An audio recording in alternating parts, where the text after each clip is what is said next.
శ్రీలంకలోని శ్రీ జయవర్ధనేపుర విశ్వవిద్యాలయంతో కలిసి భారతదేశంలోని శివరాం ఫౌండేషన్ నిర్వహించిన 9వ global summit and medicinal and aromatic plants 2025 December 18-20 తేదీల్లో శ్రీలంకలోని కొలంబోలో జరిగింది.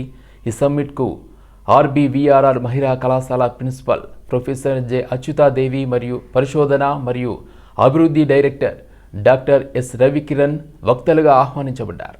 Professor J Achyutadevi, principal, Rajabahadur Venkatramareddy మహిళా కళాశాల, హైదరాబాద్. ఇటీవల 9వ గ్లోబల్ సమ్మిట్ కొలంబో, శ్రీలంకలో జరిగింది.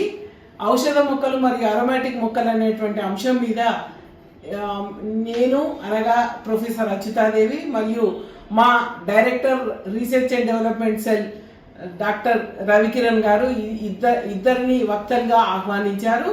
మేమిద్దరం అక్కడ ప్రసంగించడం జరిగింది. మా ప్రసంగం ముఖ్యంగా డయాబెటీస్, దానిని ఏ విధంగా త్వరితగతిలో నియంత్రించవచ్చు, ఇదివరకు వచ్చేటువంటి మామూలు ఔషధాలు కాకుండా సహజ ఉత్పత్తులు, మొక్కల నుండి లభించేటువంటి సహజ ఉత్పత్తుల ద్వారా ఏ విధంగా కంట్రోల్ చేయవచ్చు అనే అంశం మీద నేను మాట్లాడడం జరిగింది. ప్రొఫెసర్ రవికిరణ్ గారు ఈ పారాసిటమాల్ లాంటి ఔషధాలు ఏ విధంగా కాలేయాన్ని ప్రభావితం చేస్తున్నాయి, ఏ విధంగా కాలేయాలను విషపూరితం చేస్తున్నాయి, దాన్ని ఏ విధంగా నివారించవచ్చు అనే అంశం మీద ఆయన ప్రసంగించడం జరిగింది.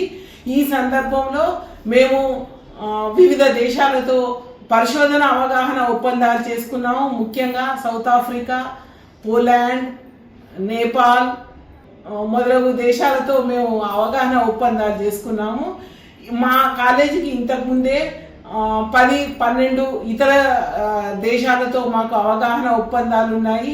ఆస్ట్రేలియా, వియత్నాం, శ్రీలంక తదితర దేశాలతో మాకు ఆల్రెడీ అవగాహన ఒప్పందాలు ఉన్నాయి.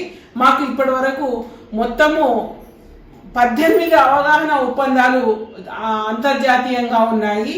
ఈ ఒప్పందాలకు చెందినటువంటి శాస్త్రవేత్తలతో మేము జాయింట్ రీసెర్చ్ చేయడము, జాయింట్ పబ్లికేషన్స్ చేయడము, జాయింట్ ప్రాజెక్ట్స్ చేయడము జరుగుతుంది. అంతేకాకుండా వివిధ దేశాలకు చెందినటువంటి శాస్త్రవేత్తలు మా విద్యార్థులకు బోధించడం కూడా జరుగుతుంది.